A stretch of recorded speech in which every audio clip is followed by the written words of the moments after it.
This week, House Democrats are advancing a pro-abortion bill, which they're strategically branding the Women's Health Protection Act. Nice. In that legislation, they claim that abortion, get this, are one of the safest medical procedures in the United States. They state that access to abortion is intrinsically linked to the right to life, and they suggest that men can get pregnant. Well, this comes as the left has spun Texas heartbeat law into a hot-button campaign issue, weaponizing the unborn to tear down conservative candidates. So how do conservatives fight back? Well, let's ask the president of Catholic Vote, Brian Birch. Brian, welcome to the show. Great to be with you. All right, so it seems like because one of the ways the media and liberals frame the issue of abortion and pro-choice, they make conservatives seem anti-choice, anti-women's health, and so many other things that many politicians are actually afraid to even touch this topic, even if they are pro-life, with the exception of some very conservative districts. So how do we get politicians, conservative politicians, to embrace this and embrace the topic of being pro-life? Well, I think whether you like him or not, you have to acknowledge President Trump was a perfect example of the pro-life community demanding that he take the position on life that he did, that he apply it to the judges that he appointed, and then follow through with policy. And thanks to him, he did exactly that. And I think President Trump showed that standing strong on life is actually a winning political issue. Voters rewarded it for him, and polling showed actually the pro-life movement gained under President Trump and is now the majority view of voters across the country. Yeah, I agree with you. I mean, he's probably, ironically, in terms of what people thought when that term started, one of the most pro-life presidents. I mean, in terms of what he not just talked about, but when he fought for and got done.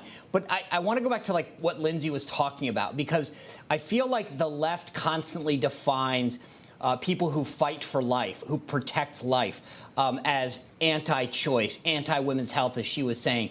I wonder, do you think that we need better messaging and better messengers, especially when it comes to reaching out to younger voters and younger Americans? I think that I'm wondering how much of this is a messaging issue versus what people believe. Because right now you see, as Lindsay was pointing out, a lot of politicians will say, well, I'm pro-life, but I don't want to enforce, put my beliefs on anyone else, so I'll vote pro-choice. Yeah, I think the pro-life movement has absolutely won the argument on science. We've demonstrated time and again that this is, in fact, a living human being that deserves protection. I think where we're having trouble, and perhaps some of the messaging we need to work on, is getting that message to women and helping women and sympathizing with the plight of women who are in difficult pregnancies, and help explain that abortion is not the answer. All the studies show that the rates of suicide, the rates of depression, women who regret their abortion, and the pro-life movement provides many different answers to that. We just don't emphasize enough. We kind of cede that turf to the other side and pretend that somehow the abortion position is the choice of women, when in fact all the evidence and I think you're right. It's funny because in the case of this Texas bill, right, they all started talking about rape and incest and making it seem like, but that's a very small fraction of the number of abortions, and yet we get trapped into that conversation, as opposed to saying, okay, well, take that off the table. What about all the other ones? Because that's where the majority are. They look for the weakest part of the argument and go there. That's exactly right. Rape and incest represent less than 1%. So what about the 99%? What about the women, young girls who are being aborted because they're girls? What about handicapped children who are being aborted because they're handicapped? We have to show, and the evidence is there, that the pro-life movement is the pro-woman position. And I think if the court, in fact, does what we hope it will do in the Dobbs case and overturns Roe v. Wade, it will also overturn Casey, Planned Parenthood v. Casey, which is exactly the case that addressed this. What, in fact, protects women's interests? And we're starting to see states like South Dakota, for example, showing in court that abortion has been destructive to their women of their state.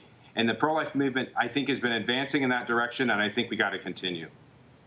Let me ask you this, Brian, to go back kind of to what we were saying in the beginning, because we are seeing some politicians kind of take a back seat. They're afraid. I've heard many people say offhand comments of, I'm afraid that this abortion issue is going to make us lose in 2022 or 2024. When you have these one-on-one conversations with politicians, do they change their position, say, hey, I actually think I should make this a bigger part of my platform? Obviously, to your point, it worked for President Trump. Yeah, well, politicians are politicians, and they're going to give you platitudes when you meet with them. I think, to use the line from Scripture, by their fruits you shall know them. What do they actually do? Do they make it a priority when they talk? Do they make it a priority when they have a chance to initiate legislation? Do they go on TV and defend it? When you run for office, is it one of the things that you make central to your platform? And very few candidates are willing to follow through on that, I will grant you. And that's where I think President Trump provided the example. And the pro-life movement needs to be more aggressive on both left and right in saying, if you want our votes, and this is how the left is so successful, they leverage the power of the electorate. If you want our votes, we will deliver. And I think that's happening, and you're going to start to see that happening more and more.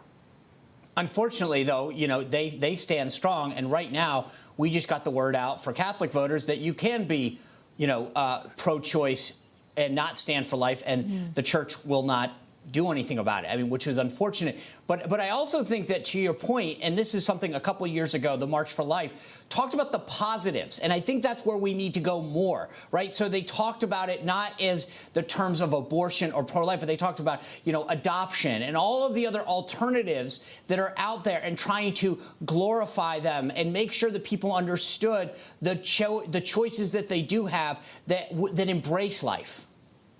I think that's right. I mean, we have to paint the vision. This isn't just about some issue in a vacuum where we talk about whether a woman can do this or not. We're talking about a whole way of life, a whole way of seeing our world and our country, which is, let's restore the idea that a child is something beautiful and that we should welcome into life, and that a community should come around and welcome and celebrate that. It's not some burden on a woman. It's the greatest gift they could give both themselves, their family, and their country.